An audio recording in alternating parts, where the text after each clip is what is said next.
हाग्रामा महिलारिया deputy chief आरो आसामनि केबिनेटआव बिथाङा थानांगौ। बर'आ बिटिआरनि चिफ जानांगौ। गोबां मिशन दङ, गोबां भिजनजों लानानै 40टानिबो बारा मिशनाव जों खामानि मावगासिनो दङ। सान्थि बिटिआर सुक्तिया गोबां आरो दफा माखासे मावफुंजानांगौ दङ। बे समाव आं मोनसे लुगैयो, बिपिएफजों इउपिपिएलजों ज' जानांगौ। आङो मोनसेल' खोथा बुङो, बेखौ आं पार्सनेलि बुंदों, आं दलनि सासे स्पक्स पार्सन हिसाबै बुङाखै। प्रमद बर'आ बिटिआरनि चिफ जानांगौ। गोबां मिशन दङ, गोबां भिजनजों लानानै 40टानिबो बारा मिशनाव जों खामानि मावगासिनो दङ। सान्थि बिटिआर सुक्तिया गोबां आरो दफा माखासे मावफुंजानांगौ दङ।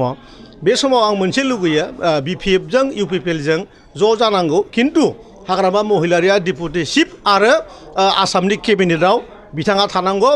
आरो फैगौ जे एसेम्बलि इलेक्सन 15टा जे समस्ति, बेवहाय मोजाङै मोजां 15टाखौबो देरहाजोबनानै आसामनि मुख्यमन्त्रि हेमन्त बिश्व शर्मा सारखौ फिन खेबसेबाव, बे आंनि पार्सनेल दै, चिफ मिनिस्टार बानायनांगौ, बेनि खोथा आरोखि।